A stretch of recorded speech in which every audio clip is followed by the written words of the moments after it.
Isso tudo é ela que tá eliminando a secreção, tá? Aqui vai... Dá pra pegar uma tossidinha.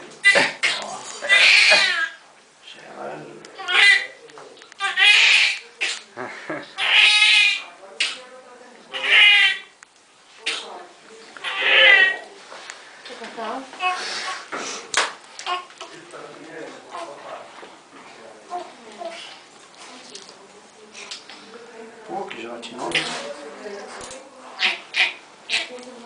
Escorrega. Ah, é? Uma gelatina.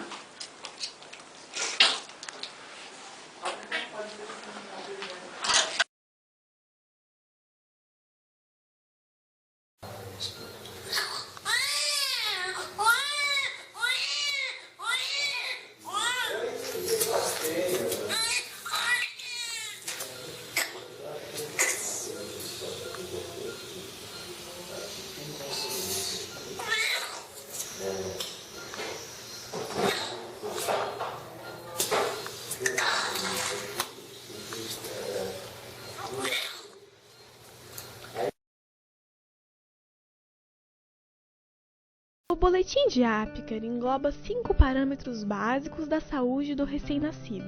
É dada uma nota de 0 a 2 para cada um deles, que são a frequência cardíaca do seu bebê, a respiração, o tônus muscular da criança, a coloração da sua pele e avalia também se o recém-nascido está ativo e reativo à manipulação. Esta avaliação é feita em 2 momentos, aproximadamente no primeiro minuto de vida e em seguida, passados 5 minutos. A nota final do boletim é feita pela soma das notas de cada um dos parâmetros. É perfeitamente normal que o bebê não tire 10 nessa avaliação no primeiro minuto.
A limpeza do coto umbilical deve ser feita diariamente após o banho.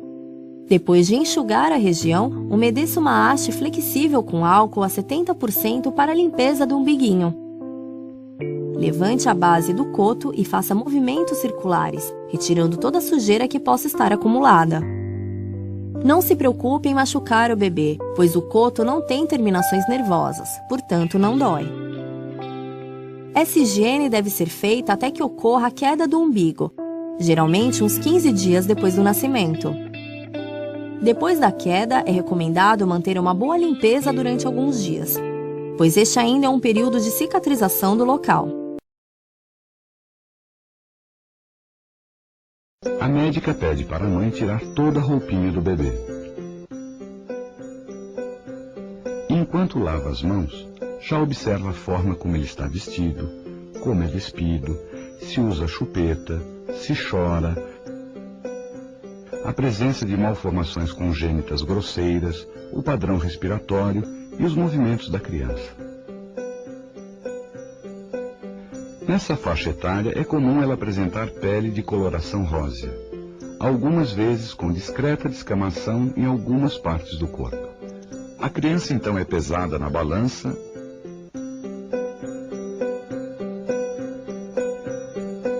e sua estatura é medida com a régua graduada. É fundamental a medida dos perímetros. No cefálico, a fita deve passar pelas partes mais salientes do frontal e do occipital. O perímetro torácico deve ser medido com a fita passando na altura dos mamilos. E o abdominal, passando a fita na altura do umbigo.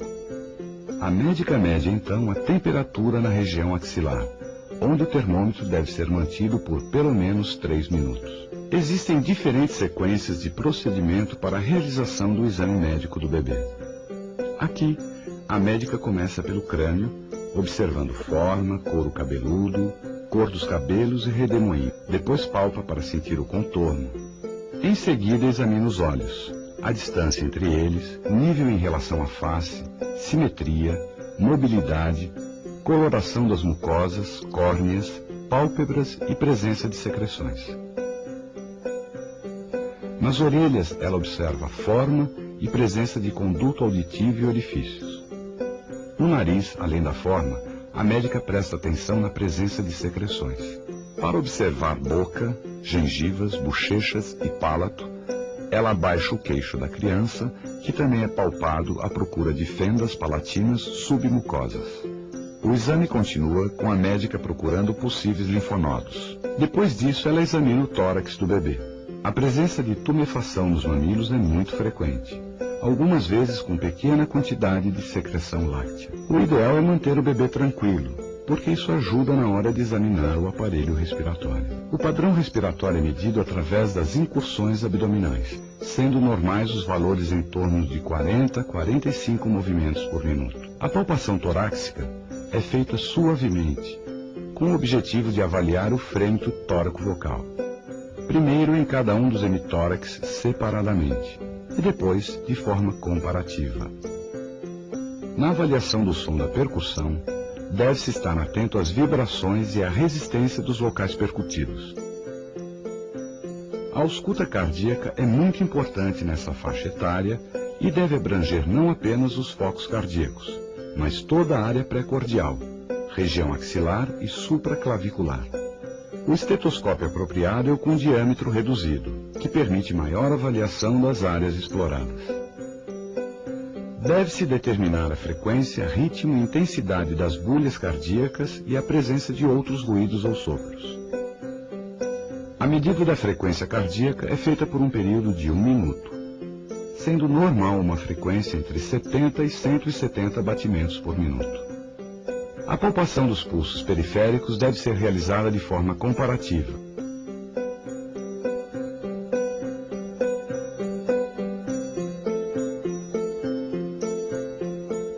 Assim como a medida da pressão arterial, mas isso veremos daqui a pouco. Na região abdominal, o exame começa com a ausculta. Aqui a médica inspeciona forma, simetria, presença de movimentos peristálticos, circulação colateral, abaulamentos e a cicatriz umbilical. A percussão e a palpação devem ser realizadas em todo o abdômen, quando é possível perceber consistência, regularidade e tamanho do fígado e do baço. Em seguida, a médica inspeciona a coluna em toda a sua extensão, os membros e a intensidade dos movimentos, avaliando a mobilidade, número e forma dos dedos das mãos e dos pés. É importante fazer a manobra de Ortolani para avaliar a articulação do quadril e poder diagnosticar a luxação congênita desta articulação. Ainda falta olhar o aparelho genital. No caso dos meninos, são observados o pênis, a glande, os testículos e a bolsa escrotal, que normalmente é grande nos recém-nascidos.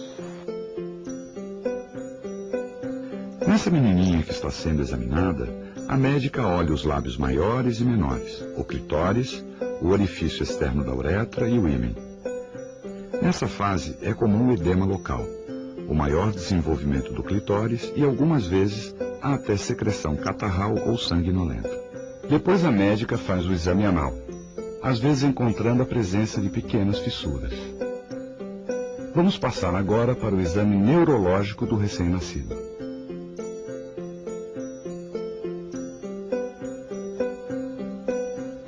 Quando são avaliados postura, tônus, força muscular e movimentação.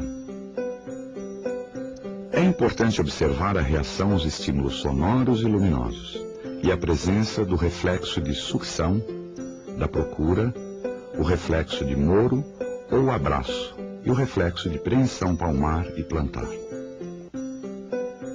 A médica deve demonstrar paciência, pois nessa altura do exame o bebê já está se sentindo incomodado e é agora que os procedimentos ficam ainda mais desagradáveis.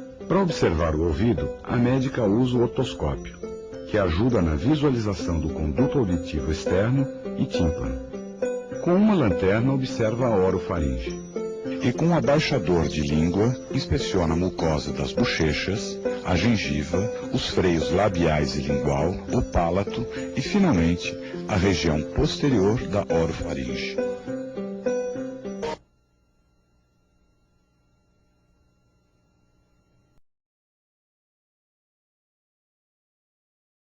A temperatura da água varia em torno de 36 ou 37 graus e deve ser ajustada de acordo com o clima. Use um termômetro ou a parte inferior do antebraço onde a pele é mais macia para sentir se a água está morna ou não. É importante manter o ambiente com as portas e janelas fechadas na hora do banho para evitar correntes de ar. Tire as roupinhas, deixando apenas a fralda e envolva-o em uma toalha. Incline a cabeça do bebê sobre a banheira e comece lavando o rosto apenas com água limpa. Passe a mão delicadamente nos olhinhos para tirar toda a sujeira. Para lavar a cabeça, jogue uma pequena quantidade de água de frente para trás. Nessa hora, proteja os ouvidos com os dedos polegar e anelar da mão que apoia a cabeça para evitar que a água entre nos ouvidos. Use um pouco de shampoo infantil ou sabonete líquido neutro e acaricie os cabelos. Enxague e finalize essa etapa secando a cabeça e o rostinho do bebê. Retire a fralda do bebê e antes de colocá-lo na banheira, limpe bem o seu bumbum para não sujar a água do banho. Utilize o algodão com água morna e passe uma única vez no sentido de frente para trás. Repita até limpar completamente. A melhor forma de segurar é passando seu braço pelas costas da criança e prendendo embaixo de seu bracinho de modo que a cabeça do bebê fique apoiada no seu antebraço. Para lavar o corpinho, use sabão neutro e não esfregue o sabonete diretamente na pele do bebê. Ensaboe levemente os braços, as pernas, barriga, pescoço e umbigo. Jogue pequenas porções de água para enxaguar.